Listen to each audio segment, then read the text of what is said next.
No programa de hoje, contamos com a presença de Marcel Mariano.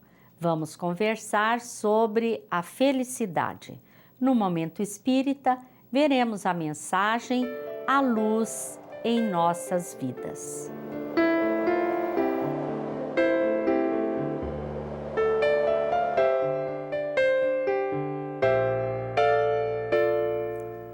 Todos desejamos e buscamos a felicidade. Há dias em que estamos imensamente felizes e noutros infelizes. A que se deve esta instabilidade? Afinal, o que é a felicidade? Existe um roteiro que possamos seguir para conquistar a felicidade? Marcel Mariano é nosso convidado para nos falar sobre este tema. Mas antes, vamos ver o Momento Espírita. Foi um sonho há muito tempo acalentado, esse de o homem poder viver num ambiente iluminado.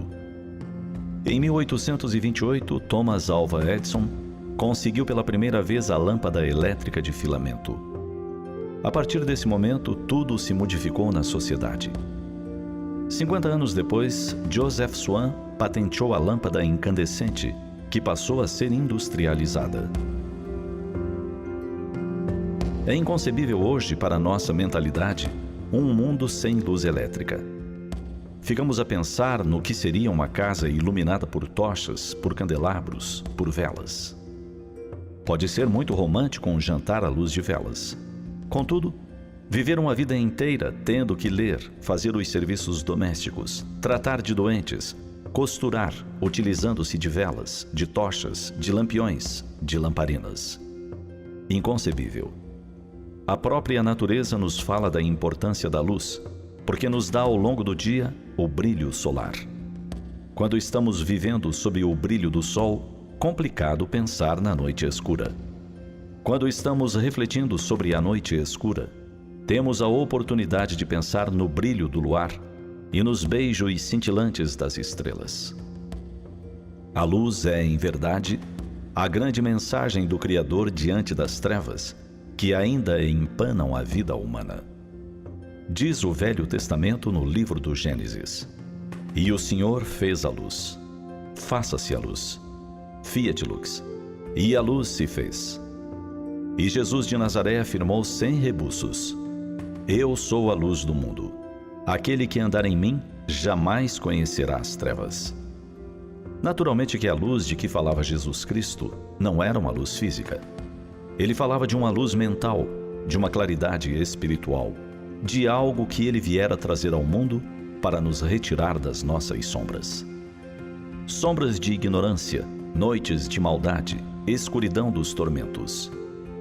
Então, ele veio como um astro do dia, uma estrela de primeira magnitude, com essa coragem de dizer em pleno período das sombras: Eu sou a luz do mundo. Mas o homem de Nazaré ainda propôs que nós também trabalhássemos por desenvolver a nossa própria claridade. Brilhe a vossa luz.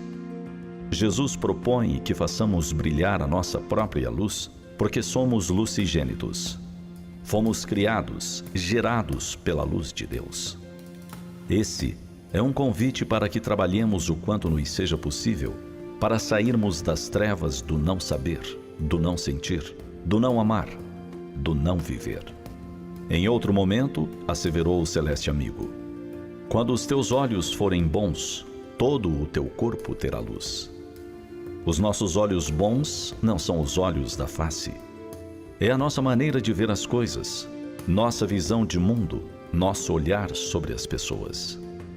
Na medida em que formos misericordiosos, atenciosos, fraternos para com os outros e seus problemas, é natural que estaremos evoluindo, crescendo na direção do Altíssimo. Todo o nosso ser espiritual, o nosso corpo espiritual, nosso corpo astral brilhará. Todo o teu corpo terá luz.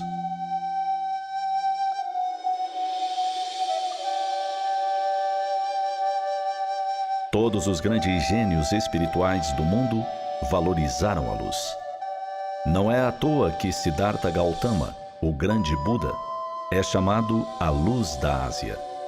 Por isso, quando Jesus afirma ser a luz do mundo, ele ultrapassa as dimensões de todas as terras, de todos os seres, e se mostra de fato como a luz, modelo e guia para todos nós.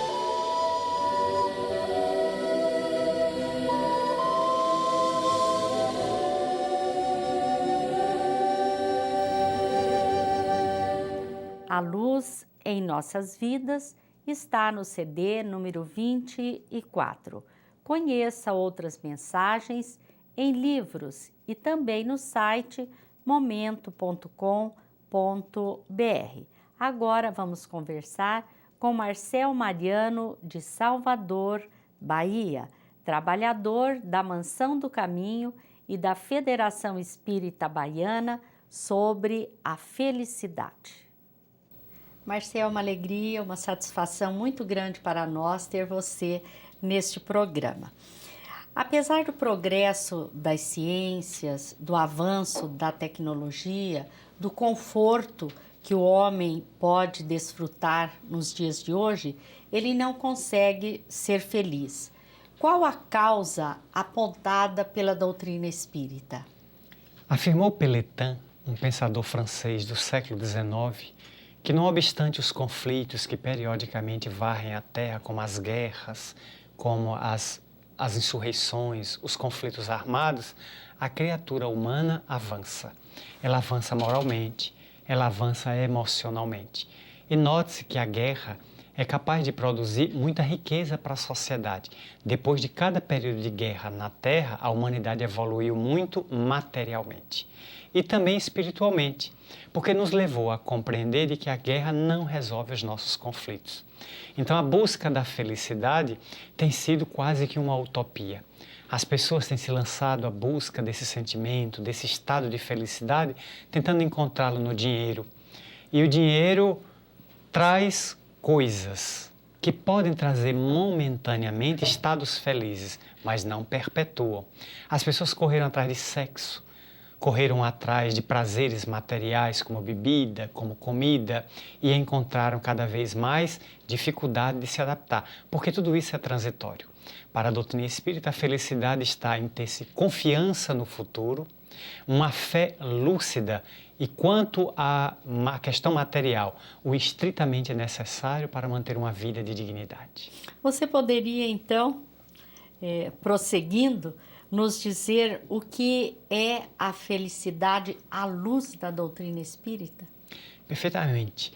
Várias teorias filosóficas apareceram antes de Kardec, atribuídas ao hedonismo, admitindo de que a felicidade seria um estado de gozo.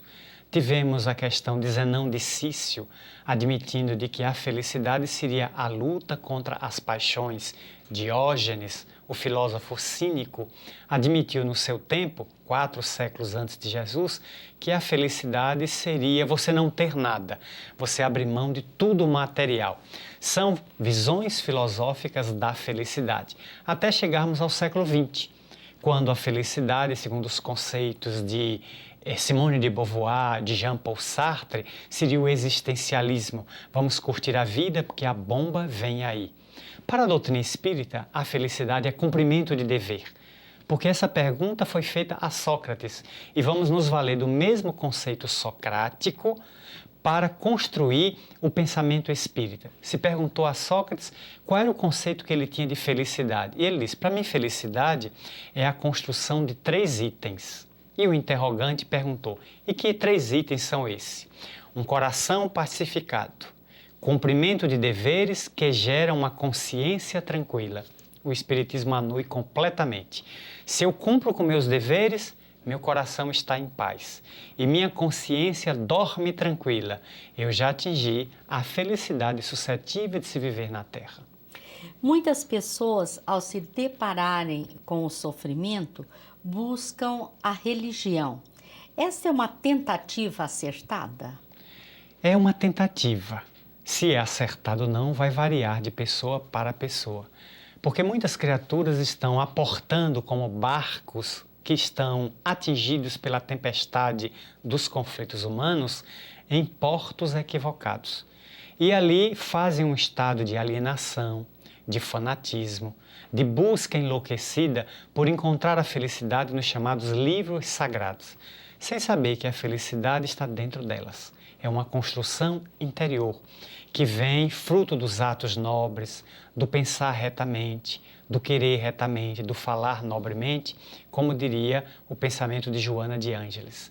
Buda já havia estabelecido no seu tempo, 5 séculos antes de Jesus, na Índia, um grande estudo acerca do sofrimento, demonstrando as 4 nobres verdades. Então, ajuda muito se ter uma religião, porque a pessoa vai encontrar nos postulados de sua doutrina determinados conceitos, determinadas verdades que podem auxiliá-la a minorar o sofrimento. Mas se a religião ajuda apontando o caminho, é necessário caminhar. E o importante não é o caminho, o importante é o caminhar, é o indivíduo ir adiante. Para o Espiritismo, o sofrimento nunca pode ser recebido numa posição estática. O sofrimento deve ser recebido numa posição dinâmica. Eu sofro, sei por que sofro, portanto eu sei as causas do sofrimento e luto com as armas do amor e do trabalho para sair do sofrimento. O Espiritismo, especificamente, qual é a contribuição que ele pode nos dar para que nós nos tornemos mais felizes? Eu creio que a conscientização que o Espiritismo transfere aos seus profitentes já é de profunda felicidade.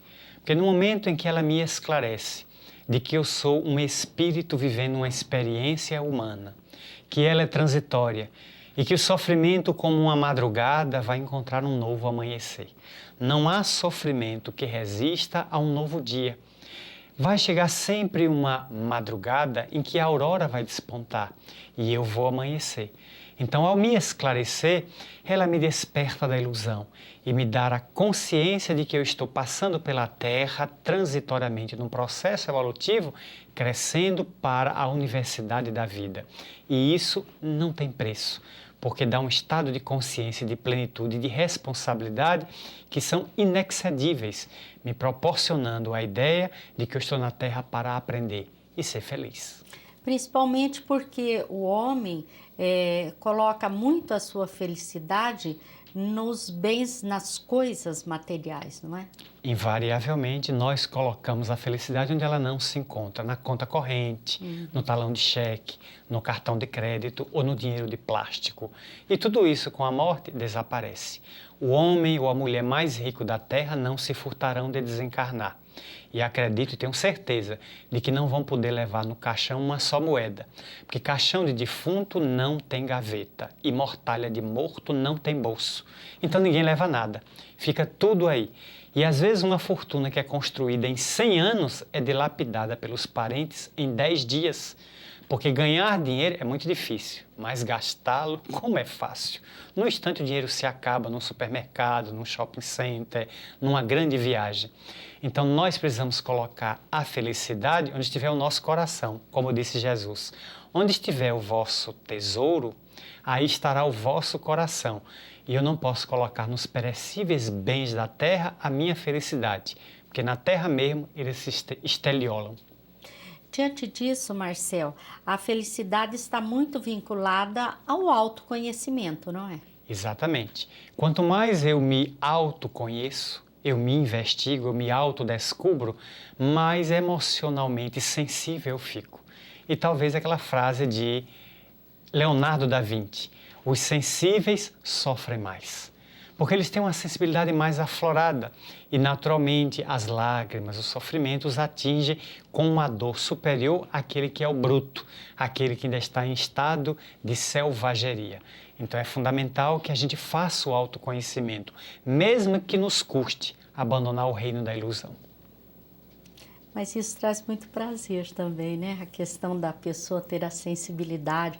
Às vezes a gente fica observando pessoas mais sensíveis para as artes, para a música, para tudo, né? Isso deve ser muito bom.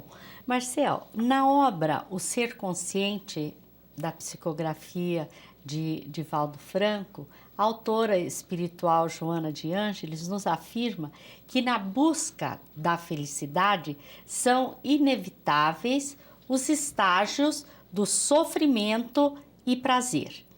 Então, a dor e o sofrimento devem ser entendidos como pontos positivos?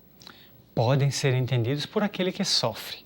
Acreditamos que o sofrimento é uma ferramenta do processo evolutivo que lapida o ser. Não é criado por Deus, é estabelecido pelas nossas ações, pelo nosso livre-arbítrio. Porque a lei de Deus tem resposta para todas as ações. Ele estabeleceu uma lei intitulada Ação e Reação. A tudo que eu faço, haverá uma reação em sentido contrário. Se eu semeio feijão, não posso colher mandioca. E se eu semeio jabuticaba, não vou colher abacaxi. Eu só posso colher aquilo que plantei. É natural da espécie que foi lançada à gleba. Então o sofrimento se apresenta sob duas expressões. Um externo, aquele causado por ações que vêm de fora, por terceiros, por invigilância de terceiros, pelos meus envolvimentos perturbadores, pelas enfermidades. E aquele sofrimento que é interno, que são as minhas buscas, as minhas contaminações internas. Mas toda ela, se for bem aproveitado o sofrimento, traduz um ensinamento.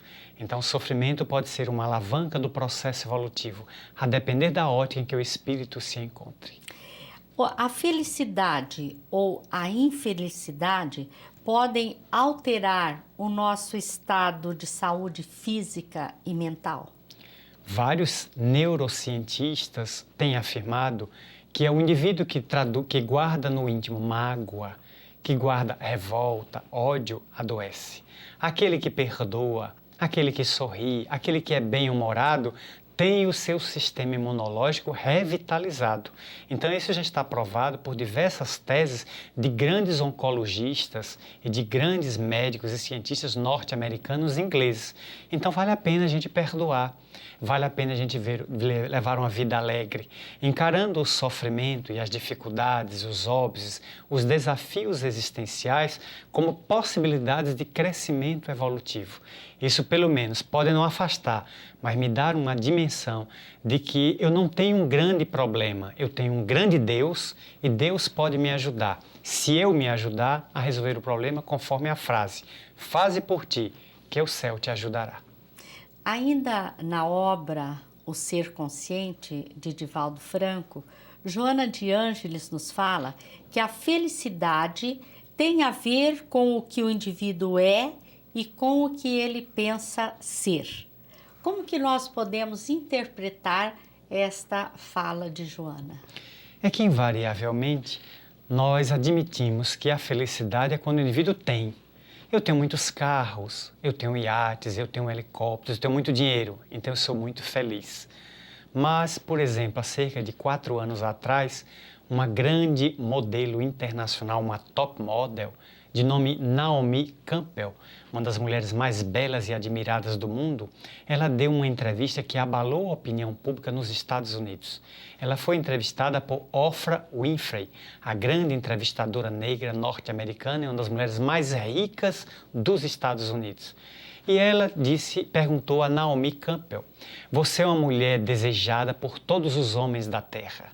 Você tem os diamantes mais caros que pretendentes lhe deram tentando sua mão em casamento.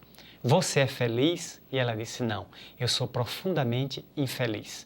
Mas como é que uma mulher que é tão ovacionada, que veio com a genética de beleza incomensurável, disse-se infeliz? Porque ela tem coisas, ela tem. Pode ser que ela não seja pessoa, ela é um número, ela é uma máscara física, ela é um objeto de desejo sexual e do conflito da libido de homens que tentaram e alguns poucos se envolveram com ela. Enquanto, para a doutrina espírita, a felicidade é o indivíduo ser. Ele atingir a individuação, conforme diz a psicologia transpessoal de Carlos Gustav Jung. A individuação é aquele estado em que eu me reconheço como indivíduo, como uma pessoa. Eu sei dos problemas que tenho, cometo um erro. Você errou, sim, eu errei. Eu caí, agora eu vou me reabilitar. Eu não fico na hipocrisia de me admitir um super-homem. Super-homem somente na Liga da Justiça e nos filmes de Hollywood. Nós somos criaturas humanas. Somos pessoas que podemos cair, cometer erros de uma hora para outra. E é fundamental, reconhecendo esses erros, aprender com esses erros. Porque só cai quem esteve de pé. Aquele que diz eu nunca caí, nunca se levantou, nunca experimentou. Porque a queda é sintoma de quem esteve de pé. Então é fundamental que eu tenha a humildade de me reconhecer humano. E que posso errar de um dia para o outro. Portanto, não sou censor, nem juiz, nem verdugo de ninguém. Eu tenho que me julgar com severidade e ser benevolente para com todos. Relação entre felicidade e paz. É uma relação muito próxima, diríamos mesmo de que a paz seria a filha dileta da felicidade. Porque quando atinjo a felicidade... Ou a felicidade, a filha da paz. Como ficaria, Marcel? É muito interessante essa correlação. A felicidade filha da paz ou a paz filha da felicidade são irmãs siameses. Elas estão sempre juntas porque quando eu tenho a felicidade real, permaneço em paz. E quando a paz me visita, a felicidade brilha nos meus olhos. E onde eu estou, com a minha paz, eu contamino o ambiente e torno-me uma pessoa grata naquele ambiente. Notem quando estamos num ambiente entre uma pessoa agressiva. Muda a psicosfera. De imediato nós sentimos que o tempo fecha. Estava tão ensolarado, parece que nuvens sombrias chegaram com aquela criatura que não está bem. Ela contamina, mas olhe quando chega uma pessoa de bem, como a gente costuma dizer. Uma pessoa feliz, ela chega sorrindo com os olhos. Os olhos estão brilhando, ela contamina o ambiente, todos a procuram. É por isso que a gente vê todo mundo querendo se aproximar de um Divaldo Franco, de um Chico Xavier, de um Dalai Lama, de uma Madre Teresa de Calcutá, de uma Irmã Dulce. Pessoas simples que irradiavam tanta paz e tanta bondade que contaminavam, desestruturando a psicologia perturbadora de quem estava em conflito. Então tenhamos a paz que não é ausência de guerra, é a certeza de que podemos administrar os conflitos. E a felicidade não é a conquista de se ter coisas que são transitórias. A felicidade é ser pessoa. Muito obrigada, Marcel, por mais esta sua participação neste programa.